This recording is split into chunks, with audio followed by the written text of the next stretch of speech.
मैं doctor Vinay Singh Yadav, associate professor, राजकीय महाविद्यालय बहरोड अलवर, आपका इस कक्षा में स्वागत करता हूं, अभिनंदन करता हूं।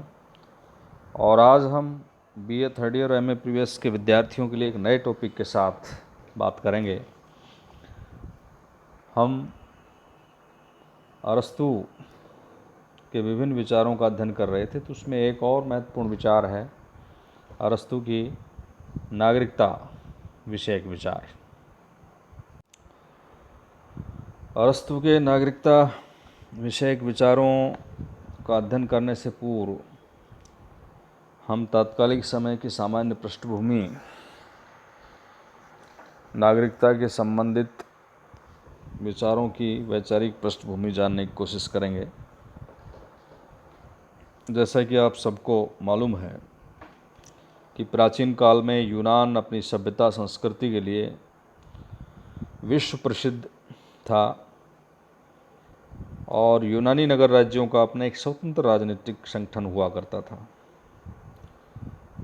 वहाँ के नागरिकों में राजनीतिक चेतना कूट कूट के भरी हुई थी और नगर राज्यों में विभिन्न प्रकार की शासन प्रणालियाँ थी। जैसे उदाहरण के तौर पर एथेंस में प्रजातंत्रीय सरकार की व्यवस्था थी और उस समय विदेशियों, व्यापारियों, दासों, स्त्रियों को प्रशासन में भाग लेने का कोई अधिकार नहीं था, अतः वे नागरिकता से वंचित थे। प्रशासन में भाग लेने वालों को ही नागरिकता प्राप्त थी। उस समय नागरिकता यूनानी नगर राज्यों के लिए एक मौलिक और विवादास्पद प्रश्न थी। धनिक तंत्र में अमीरों तथा कुलीन तंत्र में श्रेष्ठ व्यक्तियों को ही नागरिकता प्राप्त थी। राजतंत्र तथा निरंकुश तंत्र में नागरिकता नाम की कोई वस्तु नहीं थी। वहाँ राजा अथवा शासक तथा प्रजा का संबंध था। नागरिकता एथेंस जैसे प्रजातंत्रीय नगर राज्यों का मौलिक विचार था। नागरिक ही सरकार का गठन करते थे और एथेंस में प्रशासन में भाग लेने वाले व्यक्तियों को नागरिक कहा जाता था। उन्हें ही नागरिकता प्राप्त थी। ये उस समय एक मौलिक समस्या थी। जहाँ तक प्लेटो का संबंध है,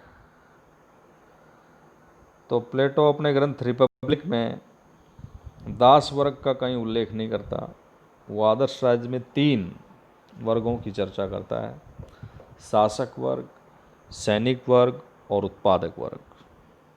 और उसने तीनों वर्गों को नागरिक माना है। हाँ, ये जरूर है कि प्रत्येक वर्ग जो है वो कार्य विशिष्टीकरण के अनुसार कार्य करता था। जैसे शासन का जो भार है शासक वर्ग को दिया गया था, सैनिक वर्ग का कार्य राज्य की रक्षा करना था। इसी प्रकार उत्पादक वर्ग चीज़ों का उत्पादन में संलग्न रहेगा। इस प्रकार तीनों वर्गों के कार्य अलग अलग थे और एक दूसरे पर आश्रित थे।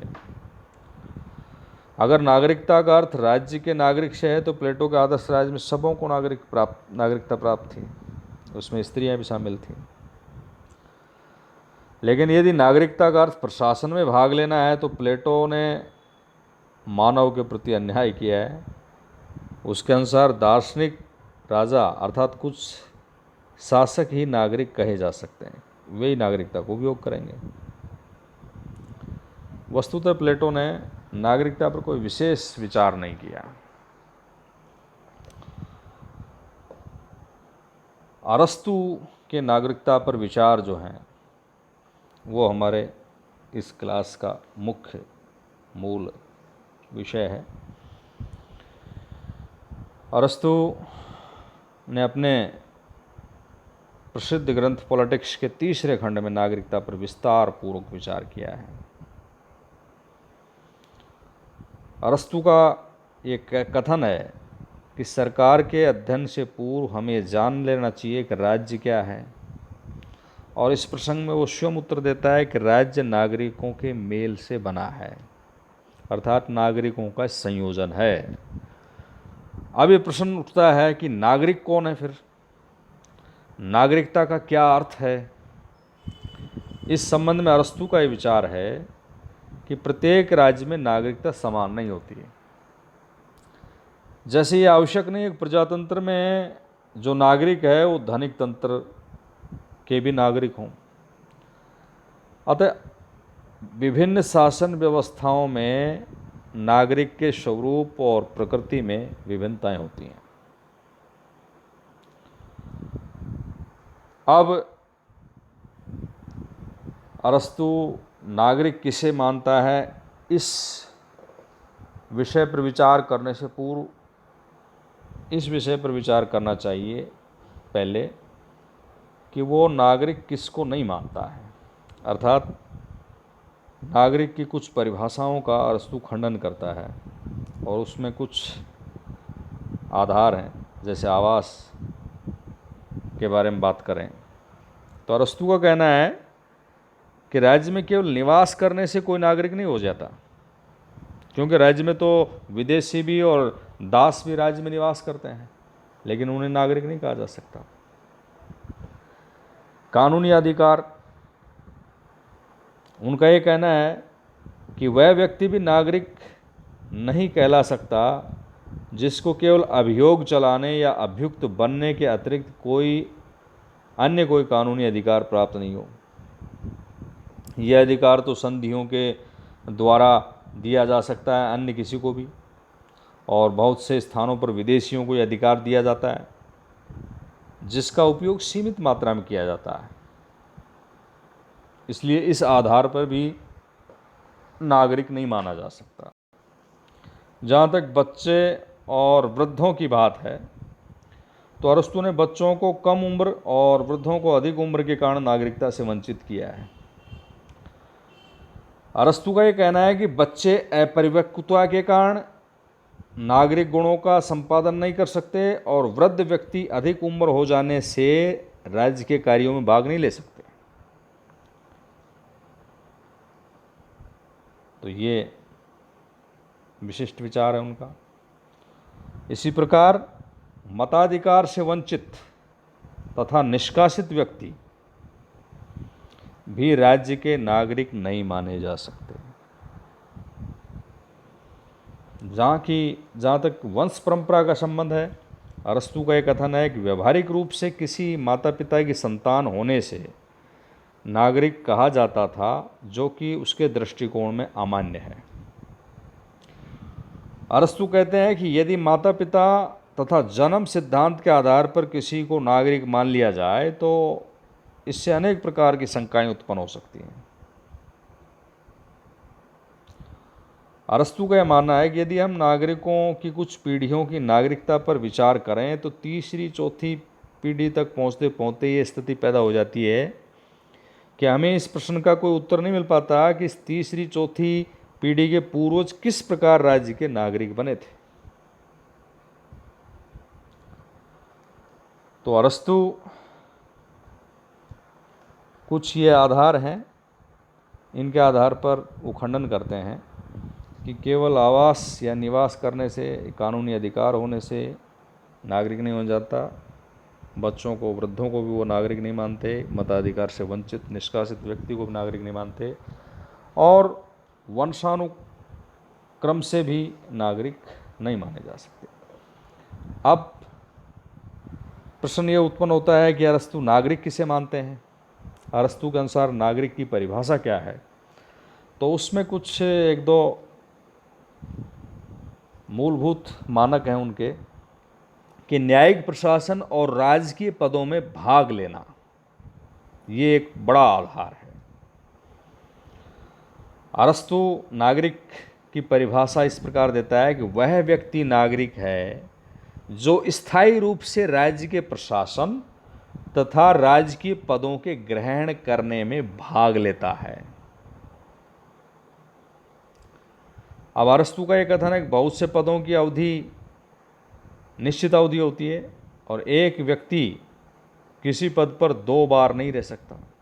कुछ ऐसे भी पद हैं जिनकी निश्चित अवधि नहीं होती, जैसे न्यायालयों के न्यायाधीश या परिषद के सदस्य। अतः ऐसे पदों पर आसीन व्यक्तियों को सही अर्थ में नागरिक कहना उपयुक्त होगा। प्रत्येक सरकार में नागरिकता भिन्नता की स्थिति, इसमें अरस्तु ये कहते हैं कि ये परिभाषा प्रजातंत्र राज्य के लिए उपयुक्त है। अलग अलग शासन प्रणालियों में नागरिक की परिभाषा अलग अलग होती है। किसी शासन प्रणाली में विचार परिषद नहीं होती, तो किसी राज्य में न्यायिक कार्य विभिन्न पदाधिकारियों द्वारा संपादित किया जाता है। मतलब अलग अलग शासन प्रणालियों के विधान के स्वरूप अलग अलग होते हैं, तो नागरिकता में भिन्नता आती है। तो अरस्तु का यह मानना है कि नागरिक की ऐसी परिभाषा हो जो सभी विधानों शासन प्रणालियों के लिए उपयुक्त हो। अब व्यापक परिभाषा अरस्तु देते हैं और कहते हैं कि जो व्यक्ति किसी राज्य की विचार परिषद या न्यायिक प्रशासन में निश्चित या अनिश्चित अवधि तक भाग लेने की शक्ति रखता है वह नागरिक है, और राज्य उपयुक्त प्रकार के नागरिकों का ऐसा समूह है जिसकी संख्या आत्मनिर्भरतापूर्ण जीवन की सत्ता के लिए पर्याप्त हो। ये अरस्तु के नागरिकता संबंधी विचार हैं। अब यदि अरस्तु के नागरिकता संबंधी जो परिभाषा है उसका विश्लेषण करें, तो अरस्तु ने जो परिभाषा दी है वो व्यवहारिक परिभाषा है, समयानुकूल है। उस समय नगर राज्यों में सभी निवासियों को नागरिक नहीं कहा जाता था। उस समय एथेंस में शासन संबंधी समस्याओं पर विचार करने के लिए इक्लेशिया नाम की एक सभा होती थी, और 18 वर्ष का वयस्क नागरिक इसका सदस्य होता था। इसी प्रकार न्याय कार्य के लिए 30 वर्ष या इससे अधिक उम्र वाले नागरिकों को हेलिया नामक एक सभा होती थी। अरस्तु के अनुसार इन दोनों सभाओं के कार्यों में भाग लेने वाला व्यक्ति ही नागरिक कहला सकता है। दूसरा, राज्य के कार्यों में सक्रिय भाग लेना।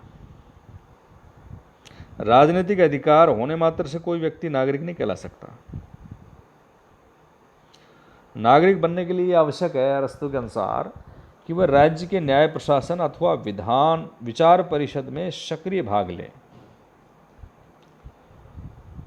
इसके अलावा अरस्तु के जो नागरिकता संबंधी विचार हैं वर्तमान विचारों से काफ़ी भिन्न है। उसका नागरिक वर्तमान नागरिक की भांति चुनाव के समय मत डालने वाला नहीं, बल्कि शासन के कार्यों में वास्तविक भाग लेने वाला और बारी बारी से शासक शासित बनने वाला, न्याय और कानून निर्माण के कार्यों में भाग लेने वाला सक्रिय व्यक्ति है। ऐसा व्यक्ति वही व्यक्ति हो सकता है जिसके पास पर्याप्त संपत्ति और अवकाश है। रोजी रोटी में लगे व्यक्ति शासन कार्य में भाग नहीं ले सकते। यूनान के नगर राज्यों में सारे आर्थिक कार्य दासों और विदेशियों पर आश्रित थे, अतः नागरिक निश्चिंत होकर शासन कार्यों में भाग ले सकते थे।